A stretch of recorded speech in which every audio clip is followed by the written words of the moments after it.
जय हिंद साथियों। इस महान देश के सभी प्यारे किसान भाइयों, किसान दिवस की आप सबको बहुत सारी शुभकामनाएं। आज हम सब चौधरी चरण सिंह जी के जो सबसे बड़े किसान नेता थे, उनका जन्म 23 दिसंबर 1902 को हुआ था।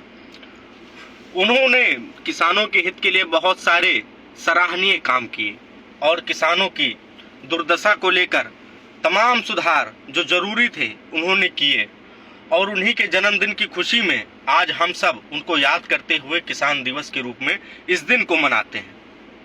प्यारे साथियों, आज़ादी को 75-76 साल हो गए हैं। आज हम अनाज उत्पादन के क्षेत्र में पूर्णतः आत्मनिर्भर हैं, लेकिन सन 1965 और 60 के वक्त ऐसा नहीं था। हम अनाज के लिए अमेरिका और भी तमाम मुल्कों पर निर्भर थे, और सन 1965 की लड़ाई जब हमारे पड़ोसी देश पाकिस्तान से हमारा युद्ध चल रहा था, उस समय अमेरिका ने हम सब पर दबाव बनाने के लिए हमें युद्ध से पांव पीछे खींचने के लिए काफ़ी मजबूर किया। और उन दिनों अनाज की कमी की वजह से देश में दुर्भिक्ष अनाज भुखमरी जैसी स्थिति उत्पन्न थी। उस समय हमारे देश के प्रधानमंत्री श्री स्वर्गीय लाल बहादुर शास्त्री जी ने जब उनसे मदद मांगी, तो उन्होंने हमें PL-71 जो वहाँ के जानवरों को खिलाया जाता था, वो गेहूँ हमें खाने के लिए भेजा। उस कठिन परिस्थिति में अपना आपा खोते हुए स्वर्गीय श्री लाल बहादुर शास्त्री जी ने जय जवान और जय किसान का नारा दिया, जिससे देश के किसानों और जवानों के अंदर एक नई उत्साह एवं का संचार हुआ, जिससे वो सीमा पर और देश के अंदर किसानों के अंदर एक नए उत्साह और उमंग का संचार होने के कारण देश ऐसी भीषण परिस्थिति से बाहर निकल सका। साथियों, उन्होंने आह्वान किया कि हमारा देश जो छोटे बच्चे हैं वो दिन में पूरा भोजन करेंगे और रात के वक्त उनको एक गिलास दूध और एक केला देकर उपवास कराया जाए, और सभी बड़े एवं वरिष्ठ जन शाम के टाइम उपवास करें।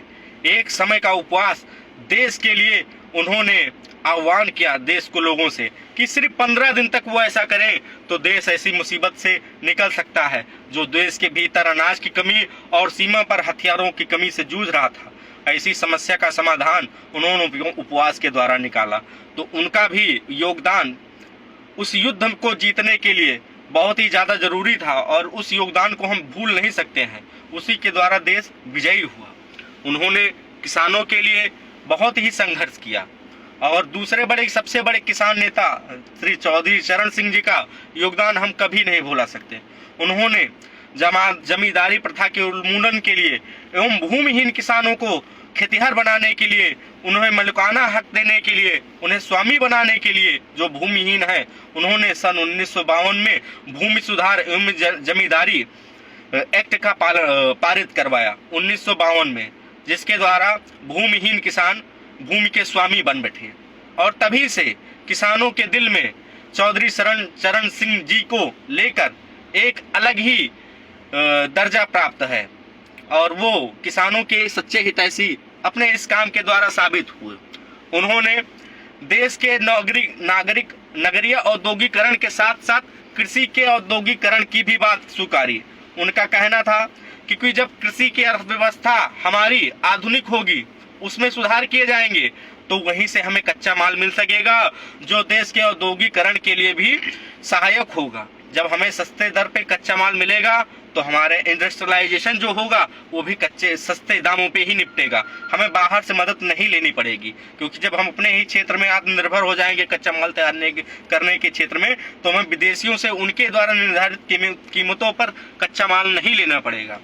भारत देश के जो किसान हैं, जो नकदी फसल बोते थे, जैसे तंबाकू, गन्ना, कपास आदि बहुत सारी चीजें हैं जो नकदी फसलें हैं, उनके उत्पादन में आने वाली लागत में भी उन्होंने कमी का विचार करने का प्रावधान दिया और कमी करवाई। उनकी लागतों में कीमतें घटवाई, ताकि किसान भी सस्ती खेती कर सके और ज़्यादा मुनाफा कमा सके। हम उनके इस बलिदान के लिए और इस योगदान के लिए शत शत नमन करते हैं। चौधरी चरण सिंह जी भारतीय किसानों एवं मध्यवर्गीय वंचित शोषितों के लिए हमेशा एक मसीहा की तरह रहेंगे और हम उनको अपनी तरफ से बहुत बहुत शुभकामनाएं एवं उनके बलिदान के लिए उनका शत शत नमन करते हैं। जय हिंद, जय जवान, जय किसान।